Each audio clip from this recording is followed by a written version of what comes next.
मोदी जी ने ऑपरेशन सिंदूर कर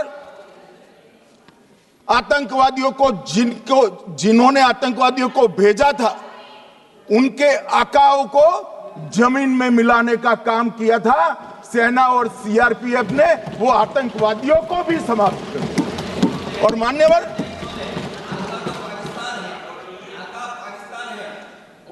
कौन पाकिस्तान से आपकी बात होती है क्या? अरे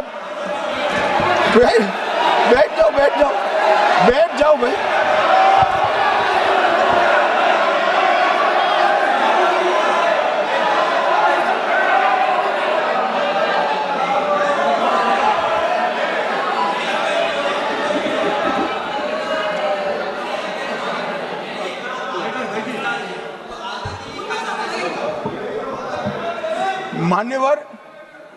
मान्यवर मैं बताता हूं कैसे इनके आका मारे गए, वो भी नाम के साथ बताता हूं, जगह के साथ बताता हूं, घंटे मिनट और सेकंड के साथ बताता हूं। मान्यवर मैं तो अपेक्षा करता था कि जब ये सूचना सुनेंगे पक्ष विपक्ष में खुशी की लहर दौड़ जाएगी, मगर ये स्याही पड़ गई इनके चेहरे। ये क्या है मान्यवर, किस तरह की पॉलिटिक्स? भाई आतंकवादी मारे गए, आपको इसका भी आनंद नहीं है?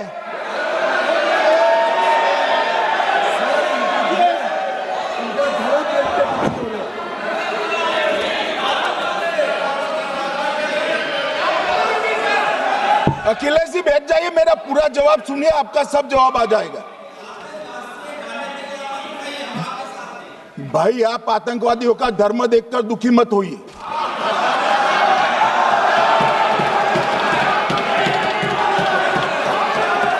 अखिलेश बैठ जाइए यार।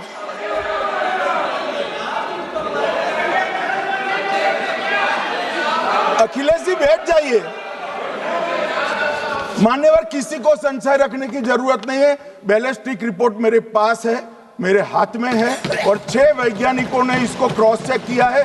सुबह 4:46 पर फोन पर मुझे 6 ने वीडियो फोन पर कहा है कि 100% वही गोलियां हैं जो वहां चलाई। मान्यवर ये हमारे देश की सेना, सीआरपीएफ और जम्मू कश्मीर पुलिस, ये तीनों का एक साझा बहुत बड़ा कामयाबी है, जिस पर 140 करोड़ को नाज होना चाहिए, देश की जनता को नाज। मान्यवर मैं तो गया था वहां पर, जब ये घटना हुई दूसरे दिन इनके परिजनों को मिला था। 6 दिन की शादी वाली बच्ची विधवा होकर मेरे सामने खड़ी थी। आज तक मैं वो दृश्य नहीं भूल सकता। मगर आज सारे परिजनों को मैं कहना चाहता हूं कि मोदी जी ने ऑपरेशन सिंदूर से भेजने वालों को भी मारा, और हमारे सुरक्षा बलों ने जिनको भेजा था उनको भी मारा, और एक ऐसा सबक सिखाया है कि आने वाले कई दिनों तक कोई ऐसी हिम्मत नहीं कर पाएगा। मान्यवर मैं थोड़ा एनआईए की जांच के बारे में भी बताना चाहूंगा। मान्यवर जिस दिन लश्कर ए तोयबा ने और इसके आउटफिट टीआरएफ ने इसकी जिम्मेदारी ली, उसी दिन हमने तय कर लिया था कि ये जांच एनआईए को सौंप दी जाएगी, क्योंकि एनआईए आतंकवाद के केसों की जांच के लिए, वैज्ञानिक तरीके से जांच करने के लिए और सजा कराने के लिए महारत हासिल की हुई विश्व मान्य एजेंसी है, जिसका सजा कराने का दर 96% से ज्यादा है। मान्यवर हमने तुरंत ही इसकी जांच एनआईए को दे दी।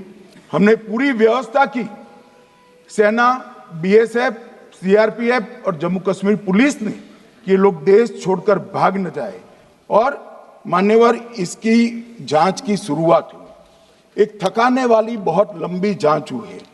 जांच के दौरान मृतक के परिजन जो साथ में थे उनको सभी को चर्चा किए गया, पर्यटकों, खच्चर वालों, पोनी वालों, फोटोग्राफर, कर्मचारियों, विभिन्न दुकान में काम करने वाले लोगों, कुल मिलाकर 1055 लोगों की लंबी 3000 घंटे से ज्यादा पूछताछ इंफॉर्मेशन के लिए की गई और इस सबको वीडियो पर रिकॉर्ड कर दिया गया और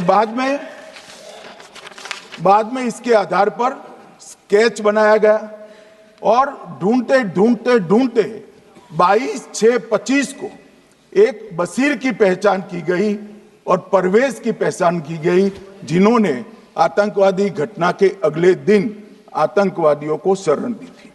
उनको अपने ढोक में रखा था। वो दोनों को गिरफ्तार कर लिया गया। अब वो हमारी कस्टडी में है। दोनों गिरफ्तार अपराधियों ने खुलासा किया कि 21/4/25 की रात को 8 बजे 3 आतंकवादी बेसरण से लगभग 2 किलोमीटर दूर स्थित परवेज ढोक में आए थे। आतंकवादियों के पास AK-47 और M9 कार्बाइन थी। जो 2 आतंकवादियों ने काली पोशाक पहनी थी और एक ने छद्म वेश किया था। खाना खाया, चाय पी और ढोक से निकलते वक्त कुछ खाना, नमक, मिर्च और मसाले लेकर वो चले गए। मान्यवर, उस वक्त हमने जिन खोखों को रिकवर किया था, इसको हमने चंडीगढ़ FSL में टेस्टिंग के लिए भेज दिया और जब चंडीगढ़ FSL में टेस्टिंग के लिए भेजा गया तो वही राइफल से एप्को आतंकी हमला हुआ था, वो भी निश्चित हुआ। तो आज इसके साथ साथ दूसरे एप्को आतंकी हत्या को अंजाम देने वाले आतंकियों का भी इसके साथ ही समाप्ति हुई है, उनको मार दिया गया है। मान्यवर, और इसके बाद में स्केच बनाया गया। गिरफ्तार किए गए दोनों आरोपियों की माता जो थी, इन्होंने ये तीनों आतंकियों के मृतदेहों को पहचान लिया है। दोनों आतंकवादी घटना में साथ लेने वाले उनके साथियों ने भी पहचान लिया है और अब उसकी FSL की पुष्टि भी आज सुबह 4 बजे हो गई थी। अब मैं जांच का पूरा ब्यौरा बताना चाहता हूं। मान्यवर, ये हमले में 3 पाकिस्तानी आतंकवादी थे। हमले में 2 AK-47 और 1 M9 कार्बाइन का प्रयोग किया गया था और अब जो पकड़े गए हैं, इसके सुलेमान के कारण एप्को का मामला भी आज रिजॉल्व हो रहा है और आतंकवादियों को पनाह देने वाले 2 स्थानीय लोगों को भी इस केस में पकड़ लिया गया है। अब मान्यवर, कल पूछते थे कहां से आए, कहां गए, किसकी जिम्मेदारी है। भाई, जिम्मेदारी हमारी ही है। हम सरकार में हैं, हमारी ही जिम्मेदारी है। मगर मैं पूछता हूं, जब आप सरकार में थे तब क्या क्या हुआ था, इसकी जिम्मेदारी किसकी थी और क्यों निर्वहन नहीं किया, वो भी बाद में पूछूंगा। जरा धीरज से सुनना। मगर मान्यवर, मुझे एक बड़ा दुख हुआ। कल इस देश के पूर्व गृह मंत्री चिदंबरम जी ने सवाल उठाया कि क्या प्रूफ है कि ये आतंकवादी पाकिस्तान से आए। और मान्यवर, कब उठाया? जब संसद में चर्चा होने वाली थी। क्या कहना चाहते हैं चिदंबरम साहब? किसको बचाना चाहते हैं? पाकिस्तान को बचाकर आपको क्या मिलेगा? वो ये कह रहे हैं कि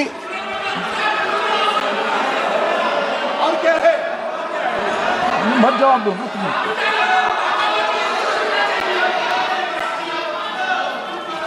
मान्यवर, हमारे पास, मैं आज चिदंबरम साहब को कहना चाहता हूं, मैं आज चिदंबरम साहब को आपके माध्यम से कहना चाहता हूं, हमारे पास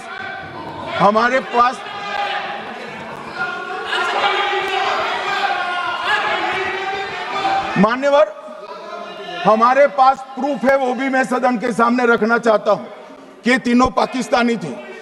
3 में से 2 के पाकिस्तान के वोटर नंबर भी आज हमारे पास उपलब्ध है। मान्यवर, ये राइफलें हैं, ये राइफलें भी हमारे पास उपलब्ध है। इनके पास से जो चॉकलेटें मिली हैं, वो चॉकलेटें ढोक में से मिली, वो भी पाकिस्तान की बनाई हुई चॉकलेट है। मान्यवर, ये कहते हैं कि पाकिस्तानी नहीं थे, इसका मतलब पूरी दुनिया के सामने इस देश का एक पूर्व गृह मंत्री पाकिस्तान को क्लीन चिट दे रहा।